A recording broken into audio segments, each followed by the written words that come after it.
ఇక్కడికి మేము ఇందాక మా బ్రదర్ చెప్పినట్టుగా రెండు అంటే ప్రతిపక్షం అధికార పక్షం వస్తుందంటే ఇక చాలా ఒక ఎగ్జైట్తో వచ్చినాం మేము. ఎందుకంటే మేమే మీ దగ్గరకు వచ్చి పాపం మాకు media first of all media మిత్రులకి చాలా అభినందనలు తెలియపరచాలి. ఎందుకంటే మేము ఏదైనా చెప్పాలనుకుంటే అడ్రస్ చేయాలంటే అది మీ ద్వారానే చేస్తున్నాము. కానీ వాళ్ళు మేము ఎక్కడైనా ఎలోన్గా ఉండి దూరం ప్రదేశం నుంచి మాట్లాడితే వాళ్ళు ఏమంటున్నారంటే నిరుద్యోగులు కాదు వీళ్ళు పేడ్ ఆర్టిస్టులు అనేది ముద్ర పడుతుంది. మరి ఇప్పుడు ఓపిక అనేది ఒక మనిషికి ఓపిక అనేది ఉన్నంత వరకు ఉంటుంది. ఆ స్టేజ్ దాటిందనుకో కలం బట్ట చేతితోనే కొర్రాయి కూడా బట్టరు అని చెప్పేసి మేధావులు అన్నారు. ఆ కొర్రాయి పెట్టేటువంటి రోజులు దగ్గరకు వచ్చినాయి. ఎందుకంటే నిరుద్యోగులు కాదు అన్న వాడిని నిజంగా నిలదీద్దామని చెప్పేసి వచ్చి ఇక్కడికి వస్తే వాళ్ళు రాలేదు, ఎవరు రాలేదు. ఓన్లీ ప్రతిపక్ష వాళ్ళే వచ్చారు, వాళ్ళు మాట్లాడుకుని వెళ్ళిపోయారు.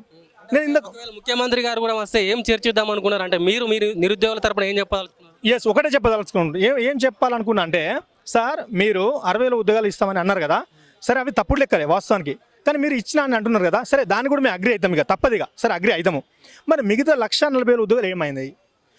గెలిచినటువంటి 1 ఇయర్లోనే 2 లక్షల ఉద్యోగాలు ఫిల్ చేస్తాం మీరే అన్నారు కదా సార్, మరి ఇప్పుడు ఇవ్వండి త్వరలో అనకండి దయచేసి. ఎప్పుడు ఇస్తారో ఒక డేటు ఒక టైము మాకు ఇప్పుడు కేటాయించండి. అప్పటిదాకా మేము రోడ్ ఎక్కితే ఒక మీడియాలో మాట్లాడితే మా మీద కేసులు పెట్టుకోండి చెప్దామని వచ్చిన.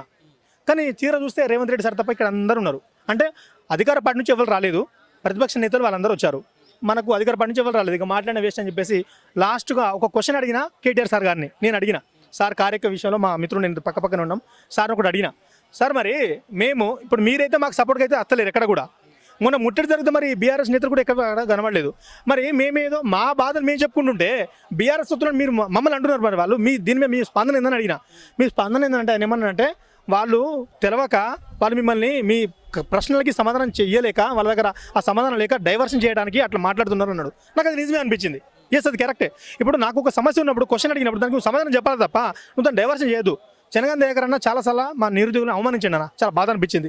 ఈ మధ్యలో యోయో టీవీలో చాలా డిబేట్ జరిగినాయి కదా, నాకు చాలా ఆ డిబేట్ నేను చూశాను అనమాట. చాలా బాధ అనిపించింది. వీళ్ళు నిరుద్యోగులే కాదు, వీళ్ళు వేరే పార్టీని తొత్తులు అని చెప్పేసి.